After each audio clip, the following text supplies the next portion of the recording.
Assalamualaikum warahmatullahi wabarakatuh. Selamat sore, salam sejahtera untuk kita semuanya.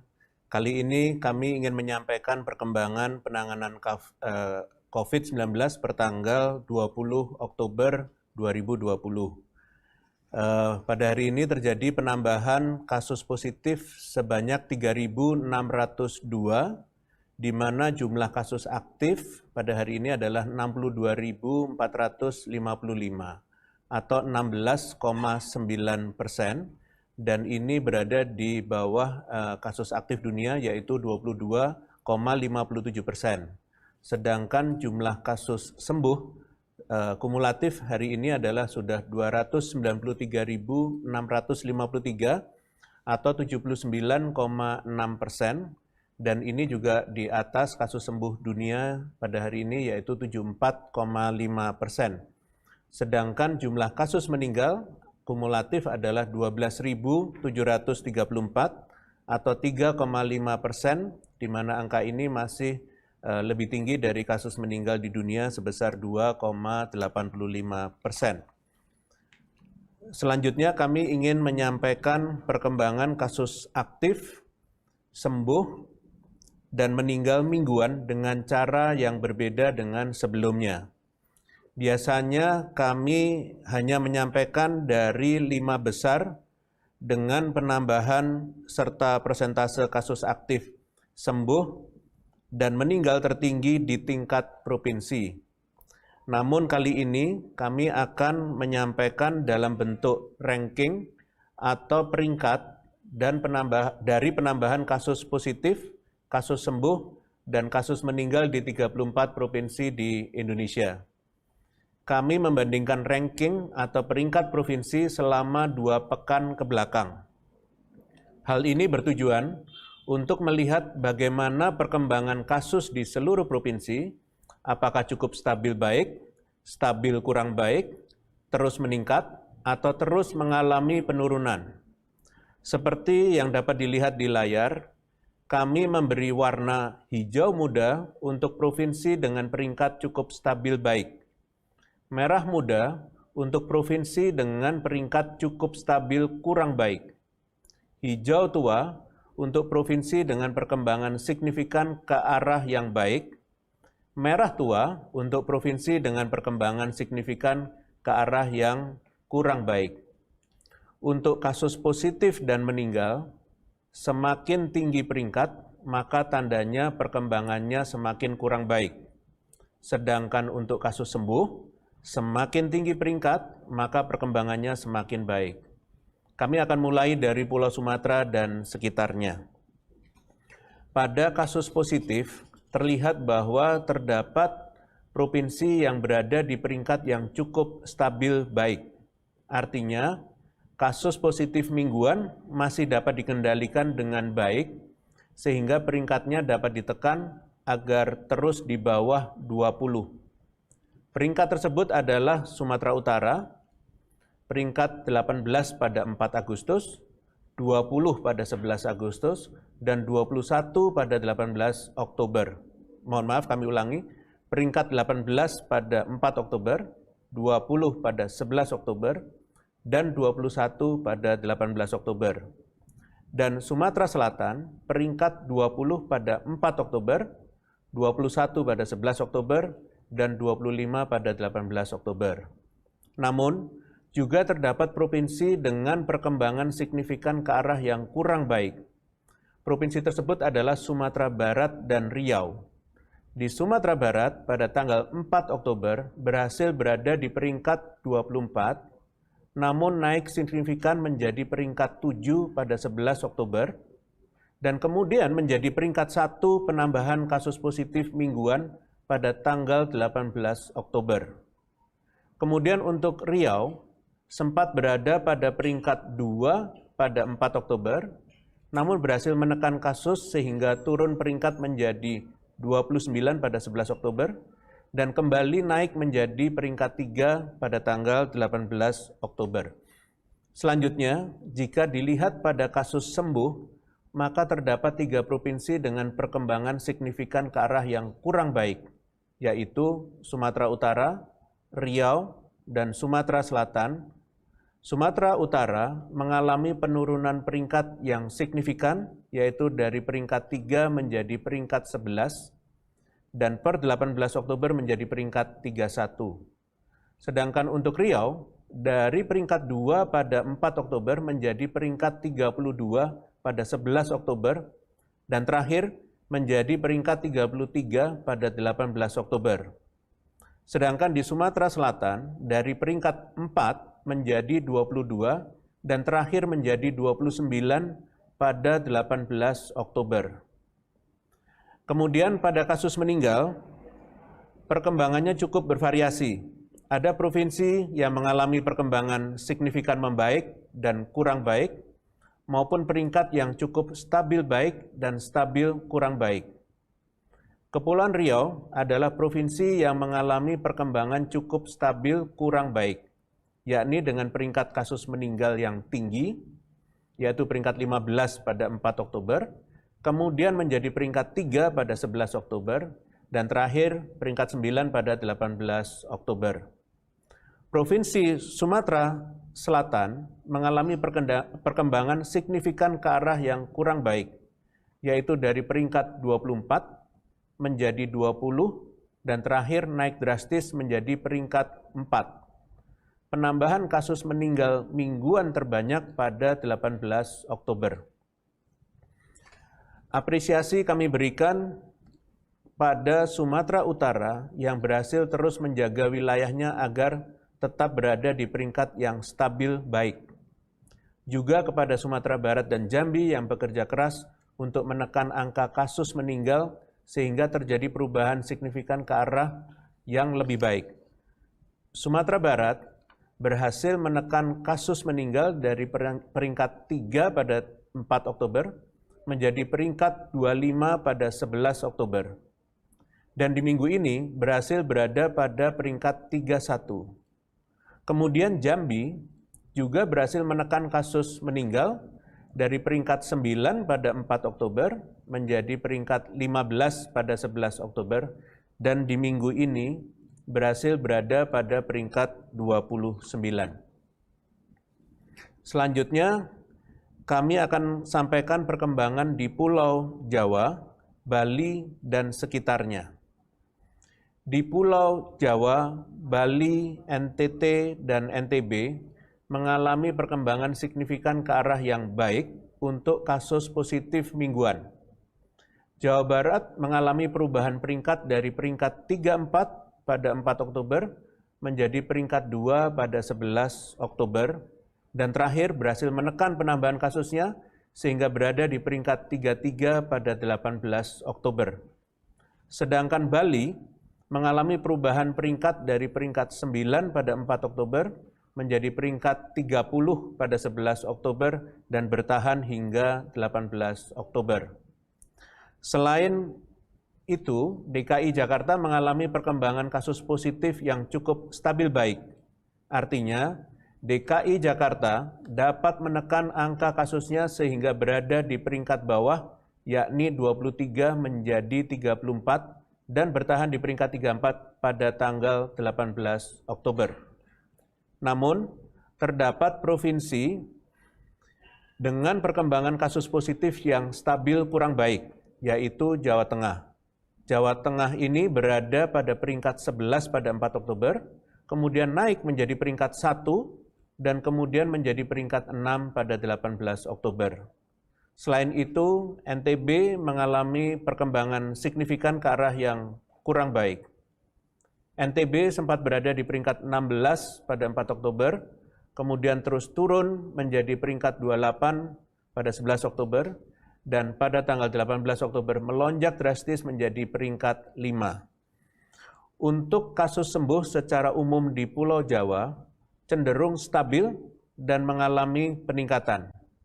Bali berhasil mempertahankan peringkatnya untuk selalu berada di 20 besar peningkatan kesembuhan terbanyak. Dan terdapat 4 provinsi yang mengalami perubahan signifikan ke arah yang lebih baik. 4 provinsi tersebut adalah Banten, Jawa Timur, Jawa Tengah, dan DKI Jakarta. sedangkan kasus meninggal di Pulau Jawa cenderung mengalami perbaikan. NTB dan Bali berada pada peringkat yang cukup stabil baik, artinya selalu menjaga agar berada di peringkat di bawah 20. Sedangkan Jawa Timur dan Jawa Barat mengalami perubahan signifikan ke arah yang baik, yaitu dari sebelumnya berada di 10 besar pada 4 Oktober, berhasil menekan kasus meninggalnya sehingga berada di peringkat di bawah 30 pada 18 Oktober. Namun perhatian juga perlu diberikan pada Jawa Tengah dan Banten yang mengalami perubahan signifikan ke arah yang kurang baik. Jawa Tengah sempat berada di peringkat 34 pada 4 Oktober, namun terus meningkat menjadi peringkat 1 pada 18 Oktober. Ini luar biasa. Sedangkan Banten pada 11 Oktober berada di peringkat 32, namun melonjak menjadi peringkat 3 pada 18 Oktober. Saya akan lanjut pada Pulau Kalimantan dan Sulawesi. Secara umum, perkembangan penambahan kasus positif mingguan di Kalimantan dan Sulawesi mengalami perkembangan yang kurang baik. Sulawesi Utara dan Sulawesi Tengah berada pada peringkat yang stabil kurang baik, artinya selalu berada di 20 besar provinsi dengan penambahan kasus positif terbanyak selama 3 minggu terakhir. Kemudian untuk Sulawesi Tenggara dan Kalimantan Utara mengalami perkembangan yang cukup signifikan ke arah yang kurang baik. Sulawesi Tenggara berada pada peringkat 31 pada 4 Oktober, namun melonjak menjadi peringkat 5 pada minggu lalu dan peringkat 2 pada minggu ini. Sedangkan Kalimantan Utara berada di peringkat 25 pada 4 Oktober, kemudian meningkat menjadi 19 di minggu lalu, dan meningkat lagi menjadi peringkat 7 pada minggu ini. Untuk kasus sembuh, Kalimantan Utara dan Sulawesi Selatan mengalami perkembangan signifikan ke arah yang kurang baik. Pada 4 Oktober, Kalimantan Utara berhasil meningkatkan kesembuhannya sehingga berada di peringkat 7, namun turun pada 11 Oktober menjadi peringkat 15, dan turun lagi menjadi peringkat 24 pada minggu ini. Untuk Sulawesi Selatan, berada pada peringkat 15 pada 4 Oktober, kemudian berhasil menjadi peringkat 1 dengan penambahan kesembuhan terbanyak pada 11 Oktober, namun menurun drastis menjadi peringkat 34 pada minggu ini. Namun, apresiasi juga perlu diberikan pada Kalimantan Selatan, Kalimantan Timur, dan Sulawesi Barat yang berhasil menjaga provinsinya untuk stabil pada peringkat yang baik, yaitu selalu di atas 20 untuk penambahan kesembuhan mingguan. Sedangkan untuk kasus meninggal, Sulawesi Selatan mengalami perkembangan signifikan kurang baik. Pada 4 Oktober, Sulawesi Selatan berhasil menekan angka kematian sehingga berada pada peringkat 26 dan bahkan terus menurun menjadi peringkat 29 pada 11 Oktober, namun di minggu ini melonjak menjadi peringkat 8 pada penambahan kasus meninggal mingguan terbanyak. Namun untuk Kalimantan Utara, Kalimantan Timur, dan Sulawesi Barat, kami apresiasi karena berhasil menekan angka kasus meninggal dalam 3 pekan ini. Terakhir, saya akan menyampaikan perkembangan untuk Gorontalo, Maluku, Maluku Utara, dan Pulau Papua. Untuk Gorontalo, Papua, dan Papua Barat mengalami perkembangan signifikan kasus positif mingguan ke arah yang lebih baik. Ketiga provinsi ini berhasil menekan angka kasus sehingga berada di peringkat bawah, yaitu di bawah 20. Bahkan Gorontalo sempat berada pada peringkat 3 pada 4 Oktober, namun berhasil menekan menjadi peringkat 26 pada minggu ini. Sedangkan Papua Barat di minggu lalu berada di peringkat 3 dengan penambahan kasus positif mingguan terbanyak, namun di minggu ini berhasil menekan menjadi peringkat 23. Namun untuk Maluku Utara mengalami perubahan signifikan ke arah yang kurang baik. Pada 4 Oktober dan 11 Oktober, Maluku Utara berhasil menekan kasus sehingga peringkat selalu berada di bawah 20, namun di minggu ini naik menjadi peringkat 8. Untuk kasus sembuh, kami apresiasi pada Papua Barat yang berhasil meningkatkan kesembuhan secara signifikan dari peringkat 22 pada 4 Oktober menjadi peringkat 2 pada minggu ini. Kemudian untuk kasus meninggal, kami juga mengapresiasi pada Papua dan Papua Barat yang berhasil menekan angka kasus meninggalnya dalam 3 pekan terakhir. Pada 4 Oktober, Papua dan Papua Barat masuk dalam 10 besar provinsi dengan penambahan kasus meninggal tertinggi, namun di minggu ini berhasil berada di peringkat di bawah 20. Kepada seluruh provinsi yang masih berada di peringkat yang kurang baik untuk kasus positif, sembuh, dan meninggal, mohon betul-betul ditingkatkan fasilitas pelayanan kesehatannya, tangani kasus sedari dini, sehingga dapat mengurangi risiko kematian dan meningkatkan kesembuhan. Juga kepada masyarakatnya, untuk terus disiplin dan patuhi protokol kesehatan, serta membatasi aktivitas di luar rumah jika tidak mendesak. Kepada provinsi yang berhasil mencapai peringkat yang baik, mohon jangan lengah dan berpuas diri. Pertahankan agar penanganan baiknya dapat konsisten dan terus tingkatkan sehingga benar-benar tidak ada lagi kasus baru dan semua kasus aktifnya menjadi sembuh. Pada bulan Juli 2020, Satgas mengumumkan indikator kesehatan masyarakat yang terdiri dari indikator epidemiologi, indikator surveillance kesehatan masyarakat, dan indikator pelayanan kesehatan sebagai bahan perhitungan untuk mengetahui kondisi zonasi risiko tiap kabupaten kota di Indonesia. Saat ini, indikator yang digunakan tetap berjumlah 14 indikator, namun berdasarkan analisis terhadap perkembangan kasus COVID-19 terkini, dibutuhkan perhatian yang lebih besar pada indikator-indikator tertentu, sehingga dilakukan penyesuaian scoring dan pembobotan.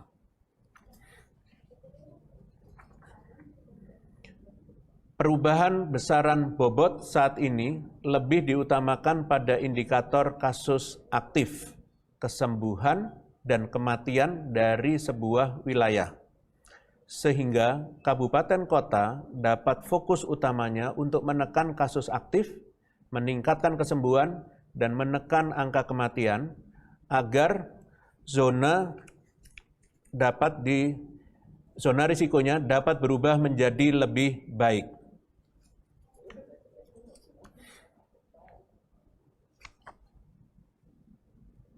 Selama 5 bulan terakhir, memang tampak kemajuan dalam penanganan COVID-19 di kabupaten kota di Indonesia.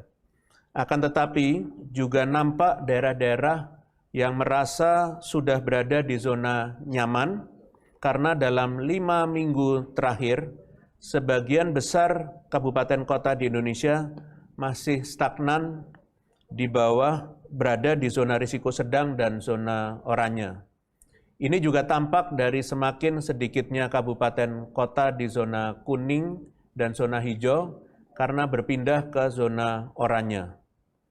Kami mengharapkan bahwa pemerintah daerah keluar dari zona nyaman ini dan bekerja lebih keras lagi agar dapat segera keluar dari zona risiko sedang atau zona oranye dan berpindah ke zona kuning maupun hijau. Ini adalah daftar kabupaten kota yang sangat disayangkan berubah dari daerah risiko rendah menjadi daerah risiko sedang. Kami meminta kesungguhan pemerintah daerah dan masyarakat untuk menjalankan protokol kesehatan ketat dan tegas agar dapat kembali ke risiko yang lebih rendah di minggu-minggu ke depan. Perpindahan risiko rendah ke yang lebih tinggi adalah tanda-tanda bahwa pemerintah daerah dan masyarakat merasa terlalu nyaman dan mulai melupakan pentingnya upaya pencegahan penularan COVID-19. Oleh karena itu, mohon sekali lagi ini menjadi perhatian bagi semua. Terdapat berbagai studi yang memperlihatkan adanya linearitas antara penekanan mobilitas masyarakat dengan penurunan kasus dan kematian akibat COVID-19, yaitu menurut Zhu et al. Tahun 2020, Effects of Human Mobility Restrictions on the Spread of COVID-19 in Shenzhen, China, a modeling study using mobile phone data, ternyata bahwa pengurangan mobilitas dalam kota sebanyak 20% dapat melandaikan kurva kasus sebanyak 33% dan menunda kemunculan puncak kasus selama 2 minggu. Ini adalah hal yang penting. Yang kedua, pengurangan mobilitas dalam kota sebanyak 40% dapat melandaikan kurva kasus sebanyak 66% dan menunda kemunculan puncak kasus selama 4 minggu. Ini adalah hal yang luar biasa.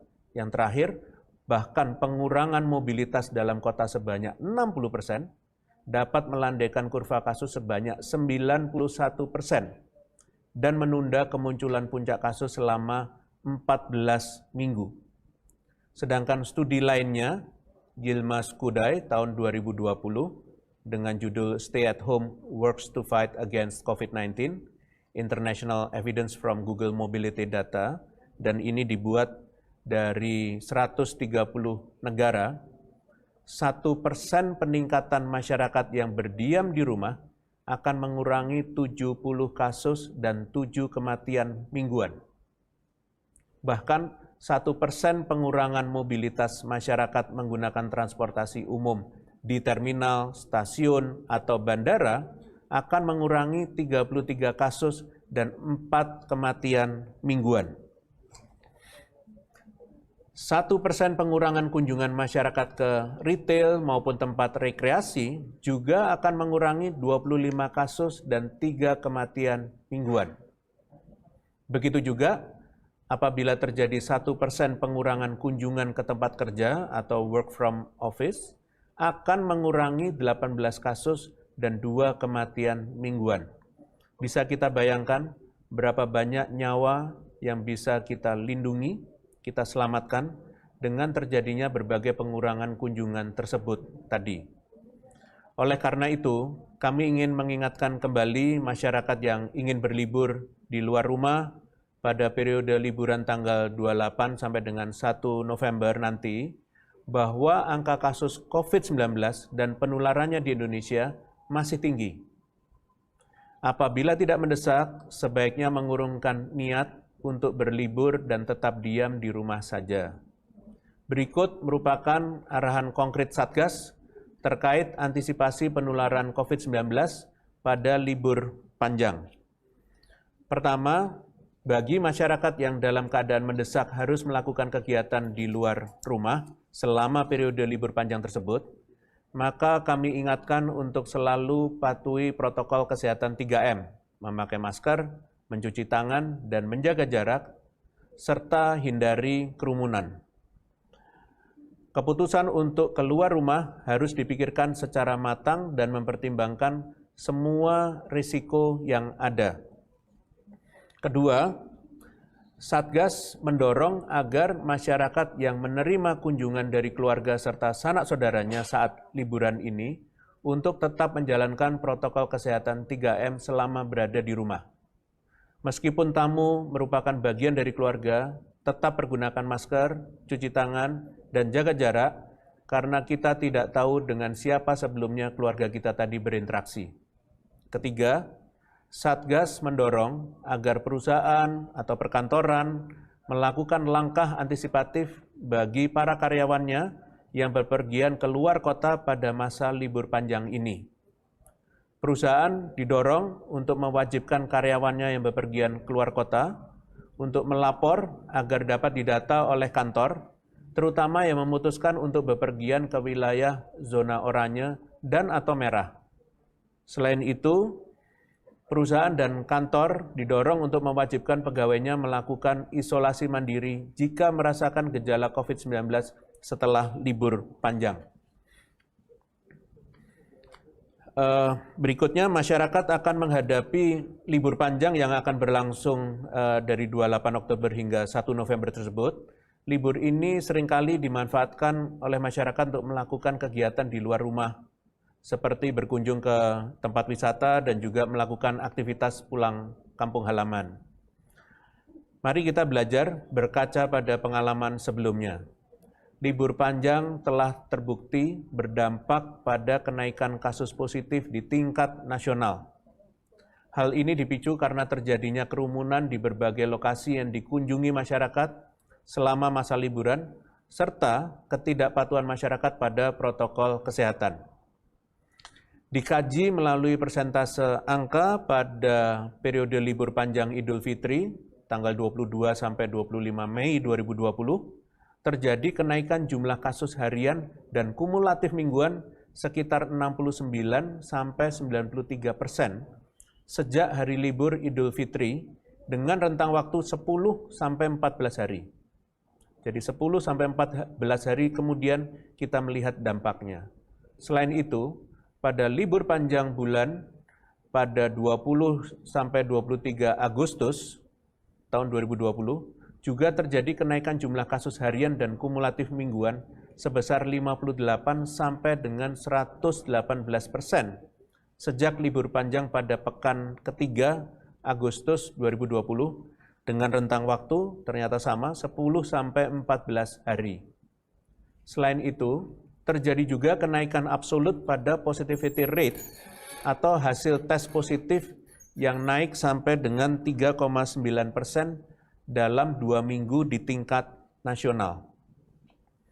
Pemerintah dan masyarakat harus meningkatkan sinerginya untuk menjalankan protokol kesehatan secara disiplin untuk mengantisipasi terjadinya penularan COVID-19 pada masa libur panjang ini. Berikut merupakan beberapa langkah antisipasi yang dapat dilakukan di tempat yang berpotensi menimbulkan kerumunan pada masa libur panjang. Pertama adalah upaya antisipasi kemunculan kerumunan sosial, politik, budaya, dan keagamaan. Pelaksanaan perayaan keagamaan di ruang terbuka dan dihadiri banyak orang disarankan untuk tidak dilakukan. Jika terpaksa dilakukan, maka kapasitas kehadiran tidak lebih dari 50% untuk acara di dalam ruangan. KPU dan aparat terkait harus mengantisipasi potensi terjadinya kerumunan massa peserta dan pendukung peserta pilkada, terutama jika ada konflik penetapan daftar pemilih tetap. Pemda diharapkan meniadakan Car Free Day dan menutup sarana olahraga massal, yaitu stadion, pusat kebugaran, dan kolam renang. Lebih baik berolahraga sendiri di lingkungan rumah. Kedua, upaya antisipasi kemunculan kerumunan ekonomi.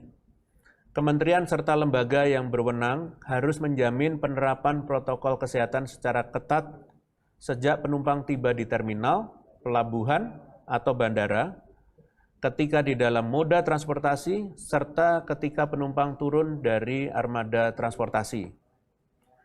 Pengelola gedung swalayan, mal, dan pasar tradisional harus mengadakan sosialisasi serta pengawasan yang dibantu Satpol PP kepada seluruh pedagang dan penyewa kios untuk menerapkan protokol kesehatan saat melakukan transaksi dengan masyarakat. Khusus antisipasi kerumunan pasar luar gedung, diperlukan keterlibatan pengelola pasar informal dan bekerjasama dengan organisasi masyarakat serta pemerintah setempat melalui RT RW. Khusus tempat wisata, pemantauan penerapan protokol kesehatan ini harus dilakukan oleh Dinas Pariwisata dan Ekonomi Kreatif di daerah dengan memperhatikan peraturan terkait operasi tempat wisata di masa pandemi. Ketiga, upaya antisipasi kemunculan kerumunan keluarga dan kekerabatan. Perhatikan cara berkendara yang aman, dengan tetap menggunakan masker dan meminimalkan isi penumpang dalam kendaraan, serta menunda terlebih dahulu acara keluarga yang tidak terlalu penting, serta membatasi arus keluar masuk termasuk keluarga, baik ke sekolah asrama maupun lapas, dan manfaatkan media komunikasi daring sebagai alternatif lainnya. Sedangkan yang keempat, upaya antisipasi kemunculan kerumunan akibat bencana, karena sekarang sudah mulai timbul bencana, usahakan tidak menggunakan tenda untuk evakuasi korban bencana alam dan memanfaatkan fasilitas penginapan maupun rumah yang tersedia untuk mencegah kerumunan. Masyarakat disarankan menyampaikan aspirasi dengan cara-cara menghindari kerumunan. Kemudian sejumlah kelompok masyarakat dikabarkan akan melanjutkan aksi penyampaian pendapat secara terbuka terkait dengan Undang-Undang Cipta Kerja. Dengan jumlah massa yang cukup banyak, maka upaya penyampaian aspirasi ini memiliki potensi untuk tumbuh menjadi klaster baru COVID-19. Sesuai dengan yang telah disampaikan sebelumnya, pemeriksaan yang dilakukan terhadap peserta aksi di beberapa minggu lalu telah menemukan sejumlah peserta positif COVID-19. Penularan ini tentunya berpotensi untuk terjadi kembali pada kegiatan penyampaian aspirasi selanjutnya. Satgas sangat menyayangkan adanya klaster-klaster baru penularan COVID-19. Utamanya mengingat angka COVID-19 di Indonesia sudah cukup tinggi dan garda terdepan seperti dokter dan perawat yang hingga kini bekerja tak kenal lelah untuk menghadapi pandemi ini. Kita harus mengingat COVID-19 ini tidak hanya berpotensi menular, namun juga berpotensi untuk menelan korban jiwa. Ingat, COVID-19 mematikan dan jangan dianggap enteng.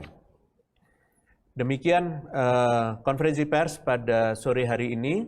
Selanjutnya kita lanjutkan dengan tanya jawab dengan media.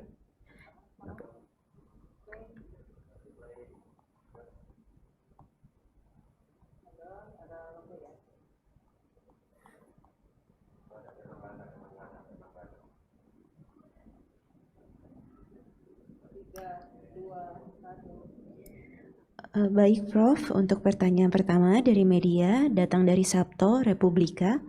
Bagaimana timeline vaksinasi yang disiapkan oleh pemerintah? Karena awalnya pemerintah optimistis vaksin bisa di bulan November. Namun terakhir Presiden minta jangan tergesa-gesa. Jadi timeline-nya seperti apa? Terima kasih. Baik, terima kasih atas pertanyaan Republika. Jadi pada prinsipnya vaksinasi ini merupakan bentuk intervensi medis yang dilakukan dan memiliki dampak yang positif bagi kesehatan masyarakat dalam jangka panjang. Dan roadmap ini sedang disusun oleh pemerintah dan masuk pada tahap finalisasi. Timeline terkait vaksinasi ini akan dijelaskan lebih lanjut dalam roadmap tersebut.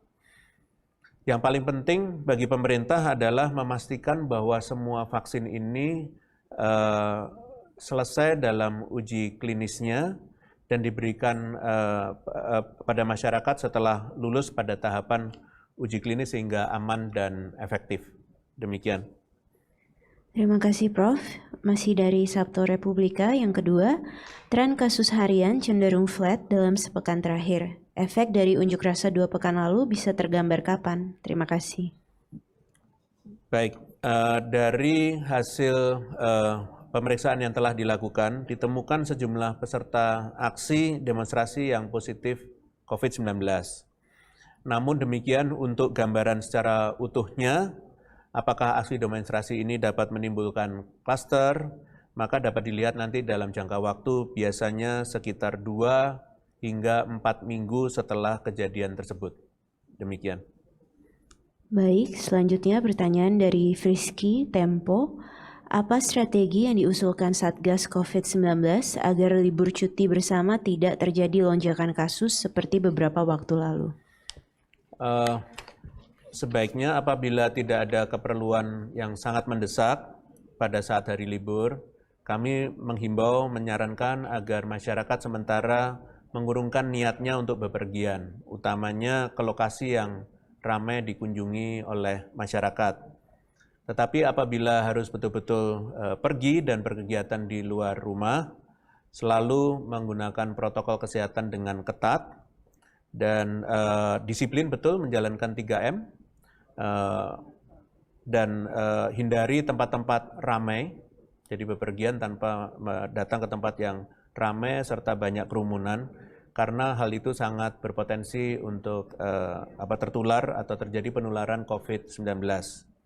Dan keputusan keluar rumah ini perlu dipikirkan secara matang dengan mempertimbangkan semua risiko yang ada. Baik, selanjutnya masih dari Tempo, Prof. Bagaimana kesiapan Satgas di daerah untuk bisa menjaga agar tidak ada kenaikan kasus? Apakah ada instruksi khusus dari pusat? Sebenarnya kami telah meminta kementerian, lembaga, TNI, dan Polri, serta Satgas daerah untuk menegakkan implementasi protokol kesehatan di lokasi-lokasi yang berpotensi menimbulkan kerumunan, seperti pusat kegiatan ibadah, pusat perbelanjaan, lokasi wisata, fasilitas transportasi, tempat olahraga, dan kegiatan terkait kampanye pilkada, termasuk menindak tegas masyarakat yang melanggar protokol kesehatan. Terima kasih. Terima kasih, Prof. Yang terakhir dari Ardila, The Jakarta Post. Pemerintah mendukung agar masyarakat melakukan tes mandiri. Tapi karena harga tes harus di bawah Rp950.000, ada lab yang memutuskan untuk tidak melayani tes mandiri karena harga tersebut tidak mampu meng-cover cost. Apa yang dilakukan Satgas untuk memastikan lab bisa tetap beroperasi dengan harga yang dianggap terlalu murah ini? Baik, terima kasih Jakarta Post. Jadi harga tes swab mandiri ini sudah diputuskan oleh Kementerian Kesehatan melalui surat edaran nomor HK02-I-3713-2020. Dan keputusan ini tentunya sudah mempertimbangkan berbagai aspek, termasuk kemampuan finansial fasilitas kesehatan yang menyediakan layanan tes ini, dan penilaian ini juga sudah dibantu oleh BPKP. Oleh karena itu, kami meminta kepada pengelola fasilitas kesehatan untuk bisa mematuhi harga yang sudah ditetapkan oleh Kementerian Kesehatan ini. Bagi masyarakat, apabila menemukan adanya harga tes swab yang melebihi ketentuan yang sudah ditetapkan oleh pemerintah melalui Kementerian Kesehatan ini, yaitu maksimal Rp900.000, maka dapat melaporkan temuan tersebut kepada Dinas Kesehatan setempat. Demikian, terima kasih atas pertanyaan dan kerjasama dari seluruh media yang disampaikan oleh moderator. Dan kami ingin menyampaikan kepada seluruh pemirsa untuk selalu memakai masker, menjaga jarak dan menghindari kerumunan, mencuci tangan pakai sabun dengan air yang mengalir. Kami ingin menyampaikan pesan dari pimpinan kami bahwa apa yang kita lakukan agar disiplin dan patuh memakai masker, menjaga jarak dan menghindari kerumunan serta mencuci tangan belum sebanding dengan beratnya perjuangan dokter dan tenaga kesehatan yang merawat pasien di rumah sakit. Saya akhiri konferensi pers kali ini. Terima kasih. Mari kita bekerja sama agar masyarakat di seluruh Indonesia benar-benar terhindar dari COVID-19. Demikian, selamat sore. Wassalamualaikum warahmatullahi wabarakatuh.